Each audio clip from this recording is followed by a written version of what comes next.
The values and from Travis Allen of our state, California, and specifically to the Central Valley, to come up here and to hear the voices here in the valley of what's important and our needs. Father, we pray now that you would be with this time as we listen, as we talk, as we chat. Father, that you would be with us. We ask this in your Son's name. Amen. Amen. Ladies and gentlemen, will you please rise and join me in the flag salute? Ready? Salute. I pledge allegiance to the flag of the United States of America and to the republic for which it stands, one nation, under God, indivisible, with liberty and justice for all. Thank you. And again, welcome.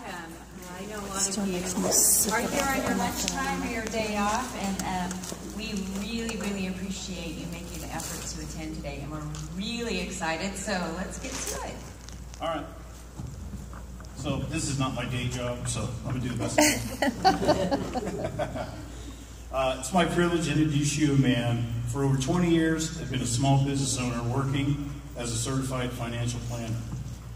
During this time, he has witnessed firsthand the damage done to the savings of his hardworking clients by government overregulation and bad policies. He watched businesses as they were forced to relocate to other states, taking jobs they created with them. This inspired him to become politically active, to fight for them, and for policies that would create rather than send jobs out of California. In 2012, he ran for and was elected to the State Assembly to represent the 72nd District in Orange County. His constituents were pleased with his performance, where he has maintained a flawless conservative voting record and was recently reelected in 2016.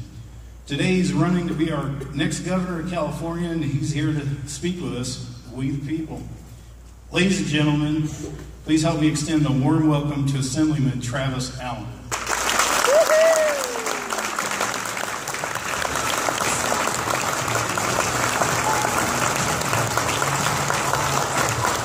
Facebook Live it.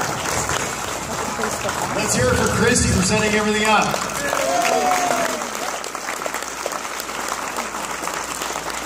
Well, look, I know it's a Friday. I know it's in the middle of the workday. Thank you very much for everybody for coming down to hear, what's going on in California, what we can actually do about this state. I just drove down 3 or 4 hours down from Sacramento. I was on local KMJ. So you know KMJ Radio? Ray Applin had me on his show, and another show after that. But look, let me just tell you, this is very simple. I was born and raised right here in California. I grew up 5 minutes from the border in a little town called Chula Vista. I've lived here my entire life. I love this state. I live in Huntington Beach, I'm a Southern California surfer. But I've had to watch as my parents left the state. My brother left the state. My best friend now lives in Texas, where he doubled the size of his house, doubled the size of his business, doesn't pay a dime in state income tax. And my business is to manage money. I help people retire. I help them send their kids to school and hopefully pay a little bit less in taxes. My clients all started in California. They now live in 22 states around the country. I took a look around in 2012, and I realized that California has major problems. The reason it has problems is 4 decades of Democrat control of the Assembly and of the Senate, of the state legislature. 4 decades, interrupted only by 1.5 years in the middle of the 1990s. That's it. Other than that, the Democrats have controlled California in the legislature for the last 4 years. Jerry Brown has been the governor 4 different times. Combined with his father, the Brown family has run California for almost half of the last 50 years. What has this given us? Well, let me compare and contrast very quickly. Jerry Brown's dad actually did some really good things. He wasn't all bad. He did the state water project, which we can appreciate right here. He built the state highway system to be the best in the entire nation. He even built the universities of California. The problem was that when he got out of office, beaten by Ronald Reagan, and then Jerry Brown ultimately followed him, Jerry Brown had the exact opposite philosophy. You see, his dad believed that just like in Kevin Costner with Field of Dreams, if you build it, they will come. Jerry Brown, because they actually did come to California, Jerry believed the opposite. If you don't build it, they won't come. But he was entirely wrong. He didn't build a thing. He's never built a thing. He's got no legacy at all in California. This bullet train will never get built. It's barely even begun to get started. right? And it's 8 times over budget already. He has no legacy. Our dams are bursting. Our roads are failing. Our schools are failing. This is the worst state to open a business in the entire nation. California is crumbling around our eyes because the Democrats have run it into the ground. And this is not the first place they've tried it. They already did it to Detroit, the 4th largest city in the United States, which is now a black hole. That's 6 decades of Democrat control. We've only had 4, right? So where do you think this is headed? 2012, I looked around and I said, you know what? I love this state. It's a beautiful place. I'm so glad I'm a Californian. I go anywhere around the world and they say, oh, you're from California, it's a great thing. They get a big smile on their face. Because everybody knows this is where we have all of the best. We have the sun, we have the surf, we have Central Valley with the best agriculture in the entire world. We have Silicon Valley. We even have mountains and borders and ports and all kinds of great things, and of course all the great people. But you know what? California has massive problems. And I realized that everyone that I knew was leaving the state. And so why shouldn't I leave too? See, the problem is, though, is I'm a Southern California surfer. And there's no waves in Texas unless there's a hurricane, so I got to stay right here. So I said, look, if I'm going to stay here, I'm going to do something about it. And I'm going to fight. And it's exactly what I did. I ran and I got elected to office. In 2012, I became an state assemblyman. There's a lot of glory in this position. So when I walk around and they ask me, what do I do? I'm just on the streets of places. They say, what are you doing? I say, I'm a state assemblyman. They say, oh, that's really cool. What do you assemble for the state? Right? There's no glory in political office whatsoever, but I ran and I became an elected official, a state assemblyman, so I could actually fight for these things that I know make common sense, right? To stop these crazy tax increases, to stop these crazy laws. Just last couple of weeks, they passed a couple of laws. How about this one? It is now no longer a felony to knowingly transmit AIDS to another person in California. It's a misdemeanor. It's a slap on the wrist for giving somebody else a life-threatening illness intentionally. They also passed another law for legalized heroin injection centers in California, in your community. This is the sort of thing that I've fought with for the last 5 years. I voted no on every terrible piece of legislation. I voted against every single tax increase, every single fee increase, everything that Jerry Brown and his cronies could cook up. I have fought. But you know what? I got in this because I believe that California is worth saving. And I believe that one person could truly save California. And that's what I fought for the last 5 years. After 5 years of sitting in the California legislature, I now know conclusively that all my national buddies were right when I originally ran. That Travis, all you're going to do in the legislature is bang your head against the wall. You're never going to be able to substantively affect California. So there's only one answer.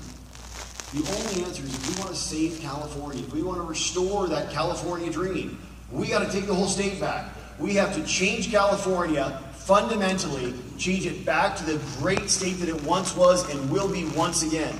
California is the greatest state in the nation. We are going to take our state back, and that is why I am running to be your next governor of the state of California.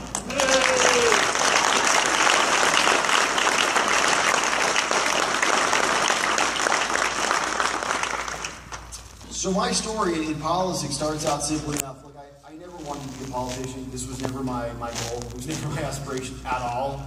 I just wanted to make a little bit of money, do well for people, and then travel. And I've done a bit of that. But when I looked around, I saw that everyone else had left. And I saw that the state was doing terribly. I thought, look, you know what? Why are these guys such idiots? Why can't they just figure out some common sense? Why can't they understand what Ronald Reagan understood?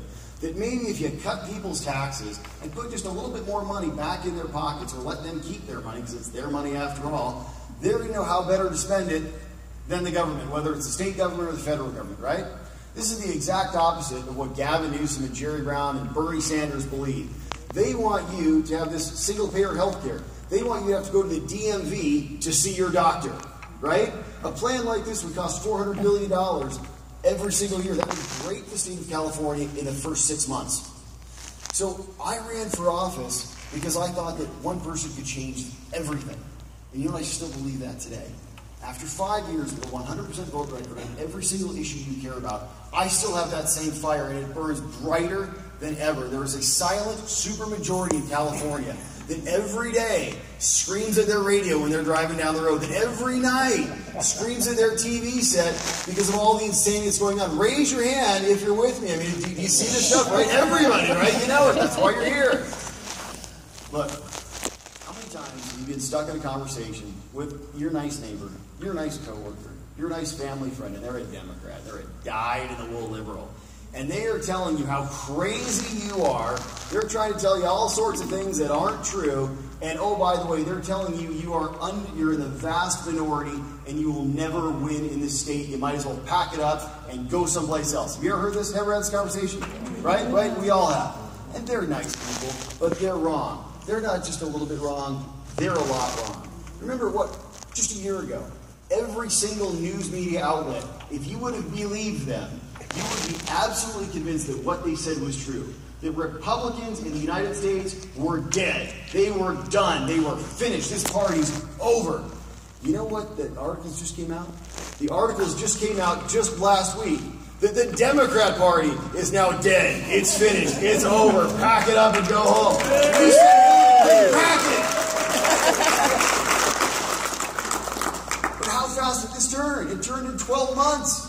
How did this guy that was never going to win the presidency of the United States, this guy who was a loudmouth that some people absolutely hate and some people think is phenomenal, but a controversial figure nonetheless, that had no chance in anyone's book, even most Republicans? Raise your hand if you voted and supported for our Republican nominee, our President of the United States, Donald Trump. Ow! Give yourselves a hand. Come on. Hands back there. There is one candidate in this race for governor, just one, of all the Democrats and the 2 Republicans that are in the race. There's 6 people total in the race right now. There's only one who actually supported the Republican nominee for president. And you're looking at him. His name is Travis Allen, standing right in front of you.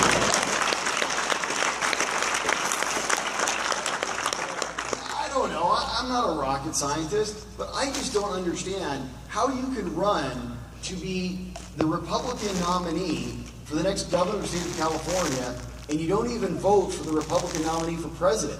I mean, doesn't everybody know that if you didn't vote for Trump, you voted for Hillary? I don't care whoever else you voted for. If you didn't vote for Trump, that was an automatic vote for Hillary. There's another guy or another Republican in the race right now to be the next governor of the state of California. He's only lived here for 6 years. He's from Chicago. His best idea is to take the California legislature, all his politicians, from 120 of them, he wants 12,000 legislators in California. Oh yeah, and by the way, he voted for Gary Johnson in the latest presidential race. Think about this for a second. Why did we lose the governor's race in 2014? Maybe because the nominee of the Republicans, Neel Kashkari, was the worst possible candidate we ever could have fielded. He was an investment banker that was famous for 2 things. He did TARP. Not exactly the most popular thing in the world. Oh yeah, and by the way, he slept homeless right here in Fresno for a week. This was the best that we had. And guess what? He voted for Obama. How, as a Republican, do you support a governor who can't even support your own party in the presidential election? Neel Kashkari lost this race because 10 million Californians that could have voted for him stayed home and didn't even show up to vote. Because why are you going to vote for somebody that at the first sign of any trouble runs the other way? We don't need another Arnold Schwarzenegger in the state of California, do we? Do we? Arnold's a great guy. Look, you know, I love the Terminator movies. I love the Conan movies. But the problem is that unlike Ronald Reagan, they were both actors. Unlike Reagan, Schwarzenegger didn't come to office with a hardcore political ideology. Something that was just founded in his spine, where he knew why he was there. This is why he got turned around so quickly. I'm sure he had great intentions. The problem is when he did all his initiatives and he got beaten so badly in the polls, remember, he got beaten because the unions had to mortgage their buildings to fight him. When he lost, he went home. And what was waiting for him at home? A Democrat. And that was the last we ever saw of him. All he needed to do was understand this is like a boxing match. Or if you're one of these millennials, it's an MMA match, right? There's 10 rounds. You keep on coming back round after round after round. You don't stop the very first time and throw up your hands and say, oh, this is too hard, we're going home. You need someone to run the state who is willing to bring water back to the Central Valley and fight everybody who wants to stop that.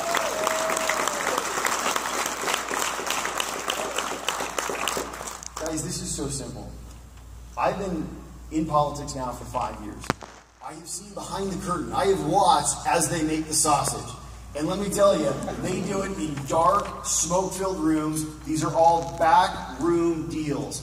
Jerry Brown just raised the largest gas tax in California's history. 12 cents per gallon of gas, 20 cents per gallon of diesel, plus another 4% of the sales tax of diesel. And starting on November 1st, your car registration goes up by up to $175 a year. That means every time you go to fill up your tank, it's an extra $2.50 out of your pocket. 20-gallon tank of gas, $2.50 every time you fill up. Starting in January, another $175 out of your pocket every single year. 1 in 5 Californians now live below the poverty line. 20% of our state is in poverty. And he wants to charge them an extra $2.50 every time they go to fill up their tank. What about the single mother who's working 2 jobs just to put her kids through school and put food on the table? What about all these people that have to commute back and forth to work? What about all them? And oh, by the way, not $1 of Jerry Brown's $54 billion tax that you never voted for, not $1 will go to build any new lanes anywhere in California. So if you don't like the traffic you have today, you're going to like it even less after November 1st when you're paying $54 billion more for it, and there's no new lanes on any freeways anywhere in California. Do we like Jerry Brown? No. Did Jerry Brown lie to us? Yes. Did Jerry Brown make a promise when he ran in 2010? And that promise was very simple. No new taxes without voter approval. Right? Do we remember this? That's how he got elected. That's how he got all those swing voters to vote for him. Fiscally moderate Jerry Brown, everybody's grandfather. The Ronald Reagan of the Democrats, right? Let me tell you how fiscally moderate Jerry Brown is.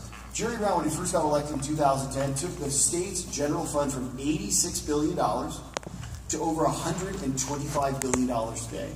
That's an increase of $39 billion, almost 50% in 7 years. Does that sound fiscally moderate to you? Jerry Brown has never seen a tax or a fee increase he did not like. He even signed that minimum wage going up to $15 an hour and said, this is probably a terrible idea, but I'm going to sign it anyway. Jerry Brown never should have been in office. He was elected when he was a 36-year-old punk. And the only reason he was elected is because his dad was the former governor of the state of California. The first time he was elected in California, he allowed California government workers to unionize. And now California public sector government unions control your political process with your dollars. Because remember, all of those government salaries, average California government worker makes 50% more than the average private sector worker today. And of course, they have lifetime health. They have lifetime pensions. Your money pays those salaries, and it also pays those union dues, 99% of which get fed right back to Democrat politicians like Jerry Brown. Are we sick of this? Yes. Are we tired of this? Yes. Is it time that we take our state back from these special interests that are trying to bully their way through and take our state? Yes. Are we all still here? Yes. All right, if you want to stay here, raise your hand if you know anybody's left the state of California. Okay, raise your hand if you ever thought about leaving the state yourself. That's the problem. Look, I want to make this a state where my parents come back, where my brother comes back, where my clients come back, where my best friend moves back to Texas because he says, you know what? The weather sucks over here. I want to come back to California where all I got to worry about is a couple of earthquakes, but it's sunny all the time and beautiful. Right? Is that such a bad thing? No, of course it's not. Who here has Facebook? Raise your hand. Who here is following me at jointravisallen.com or Join Travis Allen on Facebook? Who here is going to follow me at Join Travis Allen? We have built up the largest social media following of any Republican in the state of California, almost 350,000 followers, reaching 1 million to 3 million people per week. I'm doing an average of 25 media appearances somewhere in the state of California every single week. News, TV, radio, print, whatever it happens to be, I am up and down the state. I have fought for every issue you care about, but you know what? A couple months ago when I was on the legislative floor, and I had to watch as Jerry Brown rammed through the largest gas tax increase in California's history without a vote of the people, in a deal that was done out of your sight, in a back room that was filled with smoke. He bribed 4 legislators $1 billion of your money. to pass the largest gas tax increase in California's history. Bribed 4 legislators $1 billion to pass a $54 billion tax increase. Is this the California that we want? No. Do we want our taxes raised without our approval? No. Where's our taxation with representation, right? Where is it? It's being bought off. And you know what? I sat there on the assembly floor. I had voted no on this. I had made speeches. My social media videos have been seen by millions of people. I got media up and down the state, but it didn't matter. None of it mattered. I pressed that red button on my desk so many times in the legislature that 6 months ago, literally, the button flew off of my desk when I hit it. No joke. It didn't matter. He steamrolled me. He steamrolled all of you. And I sat there on the assembly floor and I said, you know what? Maybe Jerry Brown can beat me and beat all of you as a legislator. But you know what? He can't beat any of us as a California citizen. I picked up my telephone. I called my attorney, and I said, write 5 words. The following code sections are repealed. We struck out 37 pages of Jerry Brown's SB 1 tax increase. I took $2,000 out of my own pocket. I walked it down to the Attorney General, and I filed the ballot initiative to repeal the gas tax, and that's exactly what we're going to do.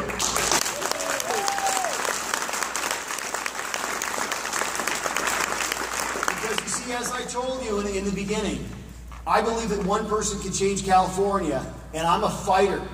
I'm the kind of guy that you want on your side on any firefight because I never stop. Because I'm here to win.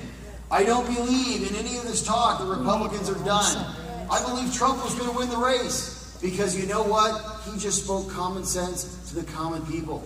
All we need in California is some common sense. This ballot initiative, 65 days later after I filed, the Attorney General came back with his title and summary. It should have said 4 words, repeal the gas tax, right? That was it, that's all it was. Instead, he came back with the title and summary, did not even mention the word tax or fee in the title. Plainly and clearly, he was trying to lie to the California people. He was trying to mislead the California people so you wouldn't know that this was the repeal of the gas tax. Did I sit there and take it? Did I sit there and take it? No. Did I take my ball and go home and say, sorry guys, we tried, that was it, they beat us? Nope. Heck no, I picked up my phone, I called my attorney, I said, we're going to sue the Attorney General in the Superior Court of California. We just sued him, we just won. And this gas tax, now as the title and summary that is written in plain English, it says it is going to repeal the gas taxes and those brand new car registration fees. Let's hear it for the courts actually siding with the people of California.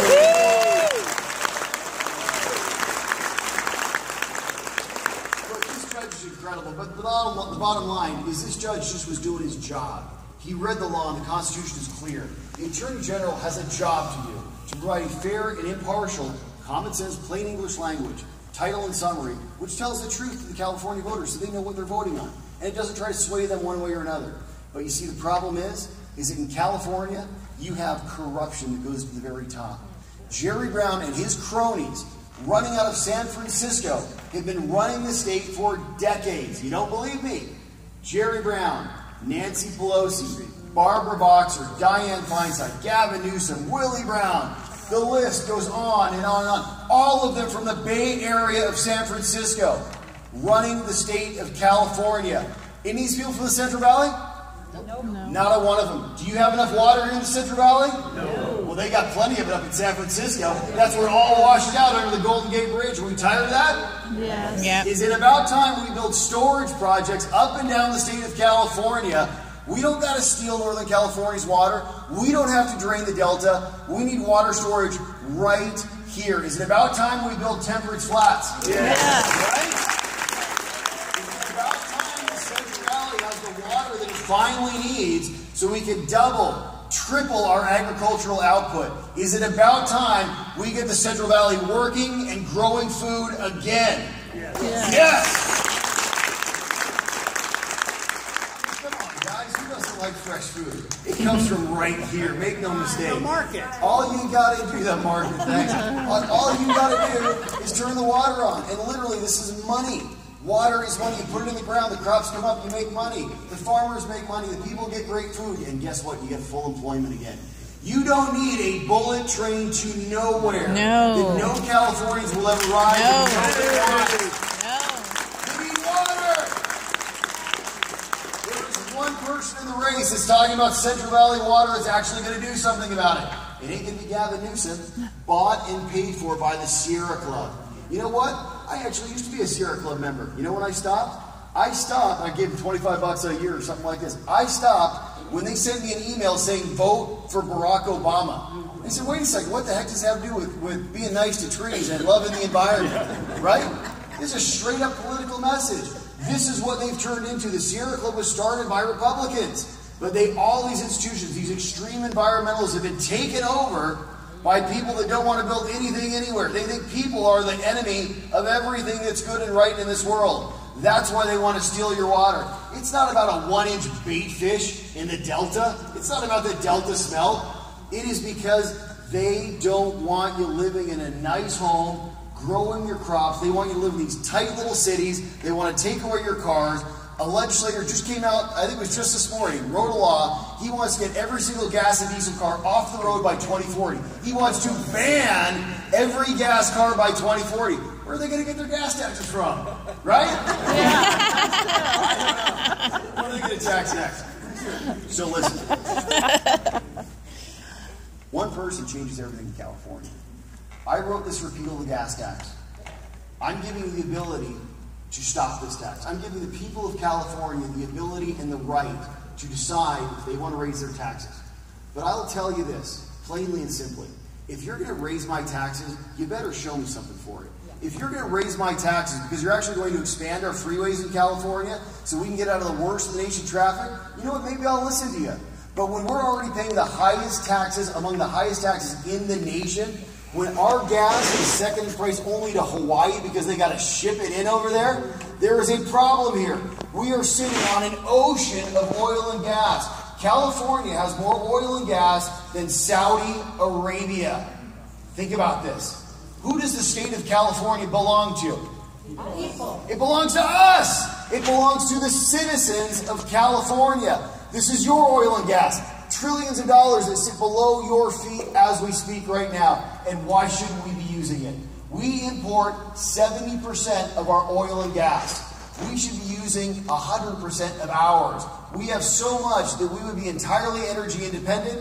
Trillions of dollars worth. Think of the stimulation that we could give this local economy, right? Trillions and trillions of dollars of oil and gas. We're totally energy independent. We would have the lowest gas prices in the nation, and you better believe we would be exporting it to everybody else as opposed to paying these Middle East nations that all they want to do is send a rocket our way or our friends' houses, right? Right? Come on. Right. This is our state. Yeah. Jerry Brown and the Democrats want to tell you that you live in a state of scarcity, that you don't have enough and it's only going to get worse. Taxes are only going to get higher. Things are only going to get worse. There's not enough water. There's not enough oil and gas. There's just not enough space in California. There's not enough of anything. These guys are not just wrong, they are completely wrong. California is the greatest state in the nation. Say it with me. California is the greatest state in the nation. Young man, when were you born? Right here, right in the front. When were you born? 1920. Where were you born? Whittier. Whittier, California. Let's hear it for someone who's 89 years old.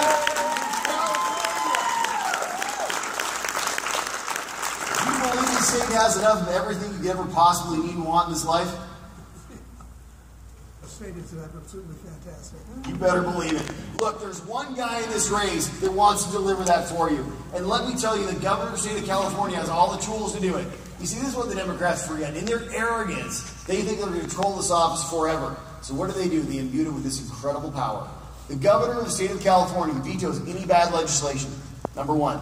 What do we start with? We start with getting rid of AB 109, Prop 57, and Prop 47. Woohoo! Right? Yes. Yes. Keep in mind, California's had declining crime for the last 2 decades or more because of the 3 strikes law. But unfortunately, since AB 109, 57, and 47, that's the early release of criminals, they're not serving their time anymore and taking felonies and turning them into misdemeanors, putting more criminals on our streets. Yep. In the last 3 years, we've had violent crime increase by over 15% in California. Last year alone, over 34 cities of our major cities in California had double-digit increases in violent crime due to these laws. We got to repeal AB 109, we got to repeal Prop 57, we got to repeal Prop 47. We have to make California safe again. Does that sound about right? Yes. So number one, the governor vetoes AB 109 when it comes across his desk. That's what the real governor would have done for you. Number two, the governor has line item veto power. We have the ability as the next governor of the state of California to cut away all of these ridiculous expenditures. Jerry Brown wants money to fix our potholes on our roads, the second worst roads in the nation, right? He doesn't want it to expand freeways so we're not stuck in the worst in nation traffic. But let's say some of this money actually goes to roads. As SB 1's written right now, only 70% of the money would go to transit projects, which means that not all that, even of the 70% is going to go to roads. It's also going to go to bike lanes and all kinds of other stuff. You see, because cooked into this law is a regulation for Caltrans that no new lanes are built anywhere in California because they want you off of the road. Think about this. Caltrans is an $11 billion a year agency. $11 billion. This gas tax is going to raise over $5 billion. Why don't you just whack $5 billion off Caltrans' budget, because you know they're not building anything anyway in California, and you got all the money you need right there to build the roads again in California. How's that for an idea? Line item veto power gives you that discretion. The Legislative Analyst Office in 2014 came out with a report. They said that there's an extra 3,500 jobs at Caltrans that are completely unnecessary, and they're costing you, the taxpayer, over $500 million a year. Since 2011, Jerry Brown has siphoned off $1.1 billion of transportation funding and sent it from where it belonged on the roads and sent it over to the general fund. General Fund Jerry, spending more of your money. We have all the money we can ever need. We don't have to raise our taxes. And the next governor of the state of California, when he is Travis Allen, will use that line item power to make sure that your money gets spent the right way. But what about, I'll take that. Now, what about Arnold's mistake? Arnold's mistake was not that he fought for us. Arnold's mistake was not that he took the vote directly to the people. Arnold's mistake is that he only fought one round. All he had to do was take his own advice from his own movie, and all he had to do was say and actually follow through, I'll be back, right? But he never came back. That's all he had to do. The governor could call a special election anytime the governor wants to, and can put any issue in front of the people as a ballot initiative at any time. A real governor of the state of California brings you back all of these soft on crime laws, AB 109, Prop 47, Prop 57. You don't send them to the Democrat legislature. You bring them directly to the people of California. You take among the nation's highest tax rates, you bring those directly to the people of California, and you say job number one is to cut your taxes, vote on it. And job number two is to get tough on crime again in California, keep our communities safe. How would you like the opportunity to vote for that on your ballot and get rid of all these politicians in Sacramento that are selling you down the river? Yes.